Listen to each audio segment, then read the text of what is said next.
Bonjour. Le travail d'aujourd'hui est un exercice sous forme de vrai et faux et dont l'objectif est d'évaluer les acquis en économie générale et statistique. Première proposition. La politique économique est composée uniquement de la politique conjoncturelle. Vrai ou faux? Bien sûr, faux. Pourquoi? Parce que la politique économique est composée de politique conjoncturelle et de politique structurelle.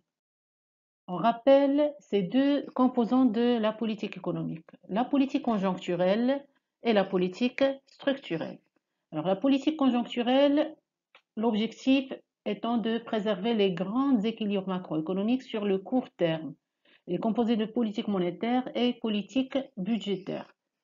Quant à la politique structurelle, eh bien, c'est une politique qui agit sur les structures économiques du pays sur le long terme. Exemple, réforme du secteur industriel, agricole, réforme de l'enseignement. Une autre proposition à vérifier, sur un marché de concurrence pure et parfaite, le prix est déterminé par les entreprises dominantes. Qu'est-ce que vous en pensez? Bien sûr, c'est faux. Sur le marché CPP, il n'y a pas d'entreprise dominante. Et donc, l'offre est atomisée et le prix est déterminé par le marché. Déjà sur ce marché CPP, on parle d'entreprise preneur de prix. Donc, le prix est fixé par le marché et l'entreprise doit l'appliquer. Une proposition à vérifier. Sur un marché de monopole, lorsque le coût marginal est inférieur à la recette marginale, le producteur a intérêt à produire plus. Oui, c'est vrai. Parce que dans ce cas, chaque unité supplémentaire produite dégage un profit marginal. Jusqu'au point de maximisation du profit que nous avons vu, c'est la consommation marginale égale la recette marginale. Donc l'entreprise a intérêt à produire jusqu'au point consommation marginale égale recette marginale.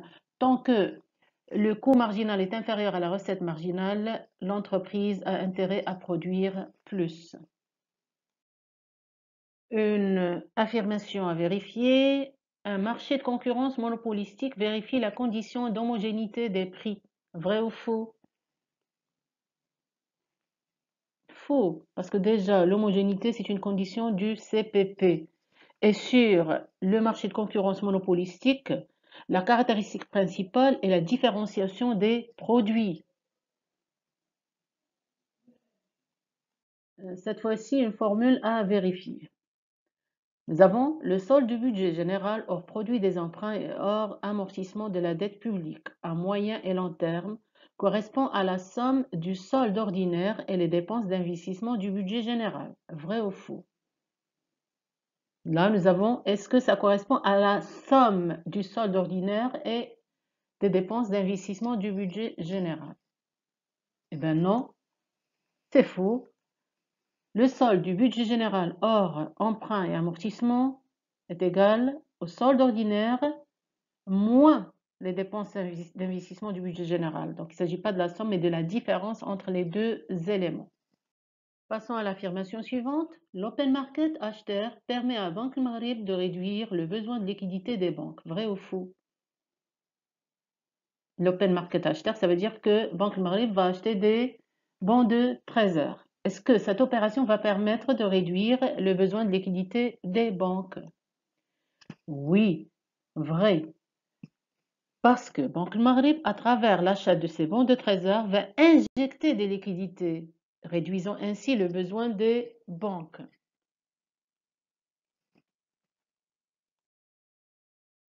L'indice synthétique permet de suivre l'évolution globale de plusieurs variables à la fois. Vrai ou faux? Oui, vrai. En effet, les indices synthétiques permettent de suivre l'évolution globale de plusieurs variables. Nous avons un panier, par exemple, de biens. On désire évaluer ou suivre leur évolution. Donc, on peut le faire grâce à l'indice synthétique, à la différence de l'indice simple qui permet de suivre l'évolution d'une seule variable.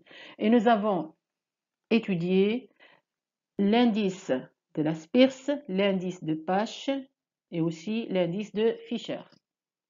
Passons à la proposition suivante. Le taux d'inflation est calculé selon la formule IPC, c'est-à-dire indice des prix à la consommation, de la période N, plus IPC de la période N-1 sur l'IPC de la période N-1 fois 100. Qu'est-ce que vous en pensez? C'est faux.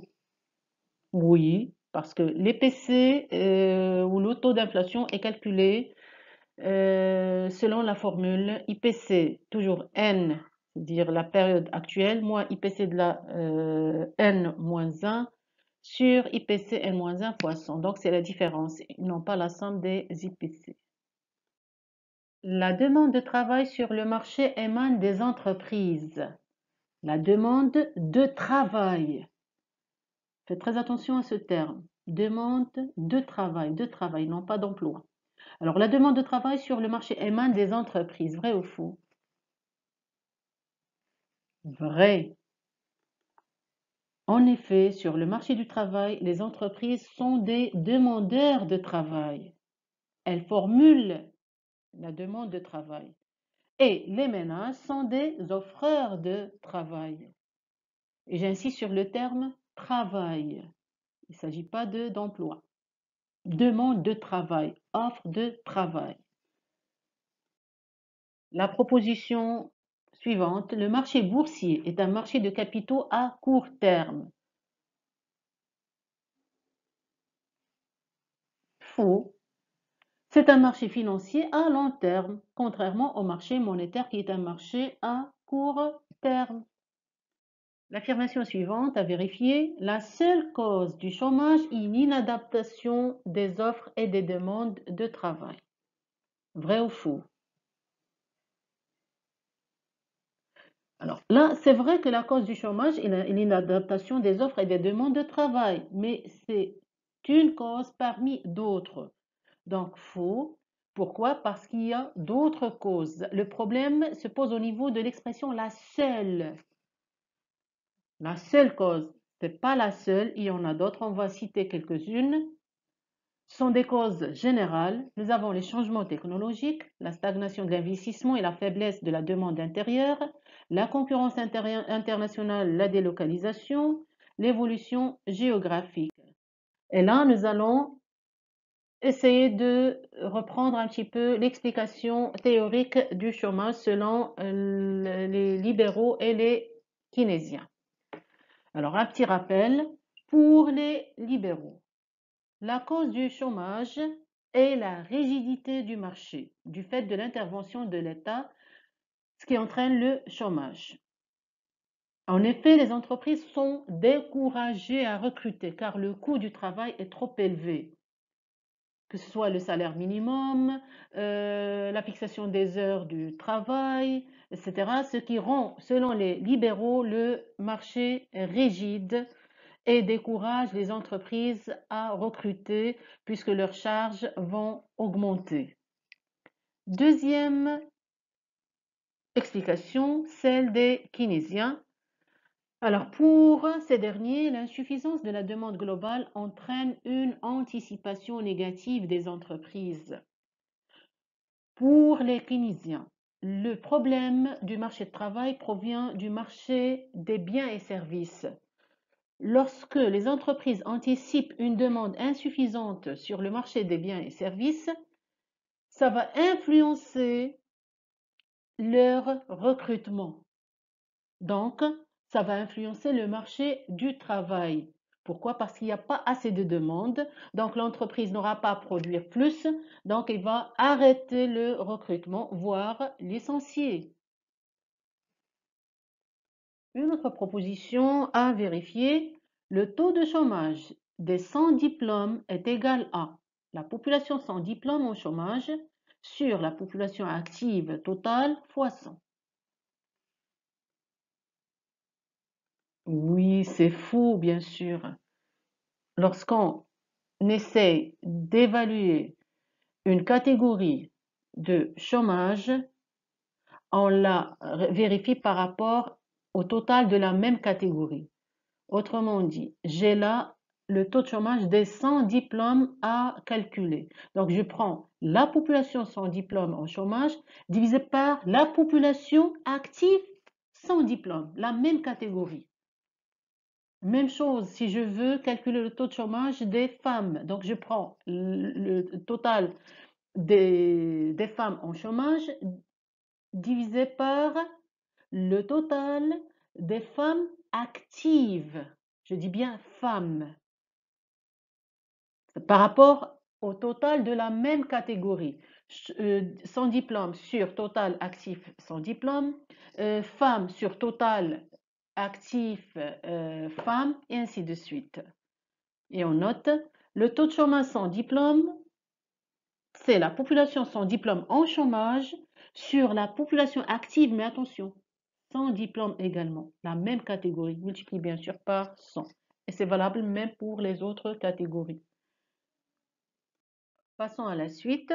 La politique monétaire a comme objectif final la manipulation du taux de change. Vrai ou faux?